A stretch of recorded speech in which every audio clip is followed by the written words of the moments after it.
అదేలే. అంటే వాళ్ళు అంటే మోర్ ఇంపార్టెంట్‌గా చిరంజీవి గారికి అలాంటి భేదభావాలు ఏమి ఉండవు. అవును. ఆయన అందరూ నా అనుకునే మనిషి. ఆ మనస్తత్వం కూడా అలాంటిదే. నాకు మీకు చెప్పొచ్చో లేదో తెలీదు సార్. నేను మిమ్మల్ని ఆపుతున్నట్టున్నాను మధ్యలో. అంటే మర్చిపోతానని చెప్పేసా. నేను ఒక మంచి డ్రెస్ ఏసుకున్నాను సార్. మంచి హడావిడి చేశాను. ఆర్‌సీ అని ఒక డిజైన్స్ ఉంది. వాళ్ళు నాకు డ్రెస్సులు పంపుతూ ఉంటారు. కానీ ఆయన ఎంత గొప్ప మనిషంటే, నేను షూ ఏసుకున్నా, మంచి ఫ్యాంట్ ఏసుకున్నా, మంచి షర్ట్ ఏసుకున్నా, టీ షర్ట్ ఏసుకొని పైన హుడ్డీ ఏసుకొని అక్కడికొచ్చా. బాలయ్య బాబు గారిది 50 ఇయర్స్ ఫంక్షన్ జరుగుతుంది. ఆయన నన్ను పిలిచి, "అరె! ఓకేనా? బానే ఉన్నావా? ఏమన్నా ప్రాబ్లమ్ ఉందా? ఏమన్నా ఉంటే చెప్పు" అన్నారు. నాకప్పుడు అనిపించింది, అయ్య బాబోయ్! ఈయన ఉత్తుపున్నని ఈయన మెగాస్టార్ అవ్వలేదనిపించింది. అందరూ చూసిన హడావుడి చూస్తారు తప్ప, లోపల హార్ట్‌లో ఏముందని చూసేవాళ్ళే చిరంజీవి గారు అనిపించింది నాకు. ఏయ్! అంటే వీడింత హడావుడి చేస్తున్నాడు. వీడి లోపల ఏమన్నా పెయిన్ ఉందా? వీడికి నేను ఏమన్నా హెల్ప్ చేయగలనా? ఓకేనా? అంతా బానే ఉందా? నువ్వు చెప్పు. పక్కన అందరూ మాట్లాడేస్తున్నారు. మాట్లాడేస్తుంటే, "ఒరేయ్ మీరు ఆగండి. నీకు ఓకేనా? నీకు అంతా బాగా నడుస్తుందా? బాగున్నావు కదా నువ్వు" అని అడుగుతున్నారు నన్ను. అంటే నేనేమన్నా కొంచెం బాలేదంటే ఆయన రెడీగా ఉన్నారన్నమాట. ఈయనకి ఏదేం చేయడం. అంటే అడగందే అమ్మాయినా పెట్టదంటారు. ఆయన అడగకుండా ఈడేమన్నా ఇబ్బందులు ఉన్నాడా? ఈడికి ఏమన్నా పెడదామన్న సెన్స్ ఎవరికి ఉంటది? అసలు ఎవరికి ఉండదేమో అనిపించింది నాకు. ఎవరికీ ఉండదు. అసలు నాకు తెలిసి అడిగితేనే పట్టించుకోరు. ఇంకా ఆయన సాధించిన విజయాలు గాని, అది గాని ఇంక నాకు ఈ ఈ చరిత్రకి, ఈ యుగానికి ఇంక అంతే. ఇంకా ఆయన చేసిన సాంగ్స్ గాని, ఆయన చేసిన డాన్స్ గాని, ఆయన సృష్టించిన అద్భుతాలు గాని ఇంకెవ్వరు ఇంకా టచ్ ఇంకా టచ్ కాదు కదా! ఇంక ఈ జన్మకి ఇంకా ఆయనే లాస్ట్. ఇంకా అంతే. ఇంకెవ్వరు ఏం చేయలేరు ఇంకా. అంతకు ముందు అంతకు తర్వాత ఇంకా ఆయనే అనిపించింది నాకు. అసలు నాకు మతిపోయింది అంత అలా మాట్లాడుతుంటే. ఇంక నేను చెయ్యి తీసుకొని ఇలా ముద్దు పెట్టుకొని వచ్చేసాను. ఆ చెయ్యి ఇచ్చారు ఆయన. నాకు ఎందుకో ఆ చెయ్యి అలా ముద్దు పెట్టేసుకోవాలనిపించింది. ఆయన పాపం నవ్వుతున్నారు అంతే. కూర్చున్నారు అక్కడ, మా అల్ల ఉన్నారు. వెళ్ళాను చెయ్యి తీసుకున్నాను. వచ్చేసాను. ఎందుకు చిన్నప్పటి నుంచి అలా ఉండిపోయిందండి. నేను బాగా బచ్చగాడినప్పుడు ప్రజారాజ్యం జస్ట్ ఆయన క్యాన్వాసింగ్ చేసుకుంటూ వెళ్ళాడు. మాది శంకరగుప్తం అని మంగళంపల్లి బాలమురళీ కృష్ణ గారి జన్మస్థలం అండి. ఓకే. శంకరగుప్తం అంటే ఆయన పుట్టారు అక్కడ. అదే ఊర్లో నేను పుట్టామంట. అదే మా ఊరే అదే శంకరగుప్తం. ఆయన వెళ్తుంటే సుమారు 2 కిలోమీటర్లు 3 కిలోమీటర్లు పరిగెట్టుకుంటూ ఉంటానండి నేను.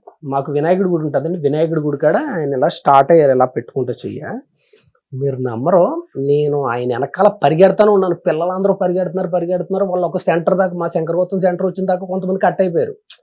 నేను అలాగా పడవటపాలెం దాకా నేను పరిగెట్టుకుంటానే వెళ్ళానండి నేను. మా ఊరు తర్వాత నెక్స్ట్ పడవటపాలెం అండి. తర్వాత కేసినపల్లి. ఇంకెక్కడ సరిపోద్దండి ఎనర్జీ, ఇంక సరిపోట్లా. ఇంక అలా పరిగెట్టుకుంటానే వెళ్ళాను ఆయన వెనకాల. ఆయన అలా వెళ్తుంటే వెనకాల కానిజింగ్ వెనకాల అలా పరిగెట్టుకుంటూ వెళ్ళి నేను కొంత ప్లేస్ వచ్చిన తర్వాత ఆవేశం వచ్చినప్పుడు మళ్ళీ వెనక్కి తిరుగుకుంటా నడుచుకుంటే ఇంటికి వచ్చామాట. అది నాకు అలా ఫస్ట్ చూసింది అప్పుడు. పిఆర్పి టైంలో అప్పుడు ఓకే. అది ఏది అంత ఉండదు కూడా సరిగ్గా గుర్తులేదు. అదే 2008 ఇప్పుడు పిఆర్పి. అప్పుడు నేను 9th 10th రండి. సరిగ్గా ఐడియా లేదు. బాగుంది జర్నీ బాగుంది. మంగళంపల్లి బాలమురళీ కృష్ణ గారు పుట్టిన చోట పుట్టావు. మెగాస్టార్ చిరంజీవి గారు చదువుకుందామని అనుకున్నావు, చదువుకోలేకపోయినా. But you did your MBA. Great.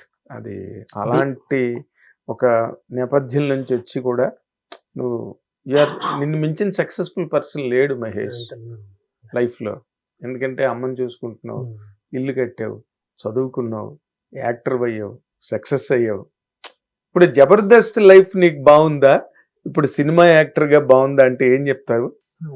అది ఏదో అంటారు కదండి, అంటే ఏమంటారు, ఆడవాళ్ళకి ఏదేదో అంటారు కదా, పుట్టినిల్లు మెట్టినిల్లు అన్నట్టు. నాకు రెండు సూపర్ అండి. ఎందుకంటే నాకు రెండు వేరని ఇప్పుడు అనిపించలే నాకు. ఎందుకంటే ఇప్పుడు నాకు ఒక 1 month ఏమన్నా కొంచెం మెయింటెనెన్స్ ఇబ్బంది అయింది. మళ్ళీ నా ఫ్రెండ్స్ అందరూ అసిస్టెంట్ డైరెక్టర్స్, డైరెక్టర్స్ అందరూ శ్యామ్ గారు చాలా బాగా చూస్తారు నన్ను. ఫోన్ చేస్తా, ఈ వీక్ కొంచెం టైట్ ఉంది అంటే అంతే. అందులో డైరెక్టర్స్ ఉంటారు, శ్రీను బోడెమని, మల్లెమల ప్రసన్న అని వీళ్ళు ఉంటారు.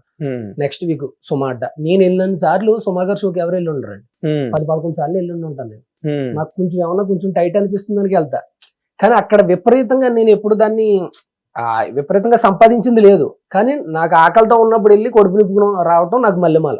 ఇన్ని నెలల నుంచి నాకు మల్లెమాల చేసింది ఏంటంటే, నేను ఎప్పుడైనా ఆకలితో ఉన్నాను, ఈ నెల నాకు కొంచెం సినిమా పేమెంట్లు ఆగినాయి, కొంచెం ఈ నెలకి మెయింటెనెన్స్లు కావాలి, 2 పిల్లలు అది ఇది మెయింటెనెన్స్, ఫోన్ చేస్తా అంతే. నెక్స్ట్ షోకి వెళ్ళిపోతా. శ్రీదేవి డ్రామా కంపెనీ కానీ గెస్ట్గా, లేకపోతే మన సుమా అడ్డా కానీ సెలబ్రిటీ గేమ్ షో, అలా ఏదోటి క్యాష్ అలా ఇల్లు రావటం. అది నాకు ఎప్పుడు దాన్ని ఏమంటారు వెనకాల ఒక స్టెఫినీ అంటారు కదా, అలా నాకు యూజ్ అయింది. ఇంకా నా ప్రయాణం 4 చక్రాల మీద అలా సినిమాలు వెళ్తా ఉంటాయి.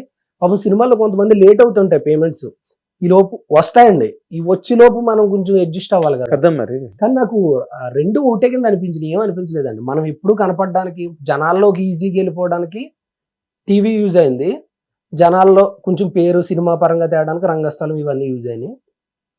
నన్ను బయట కూడా డైరెక్టర్స్ అంటే చాలా హ్యాపీ అనిపిస్తుంటుంది. చాలా మంది యాక్టర్స్లో నువ్వు టీవీకి నెక్స్ట్ రంగస్థలం వచ్చిన తర్వాత సినిమాలకి బాగా సెట్ అయ్యి యాక్ట్ అయ్యావు నువ్వు అని చెప్పి అంటుంటే కొంచెం పోలేరా బాబు అనిపిస్తుంటుంది. అదేలే.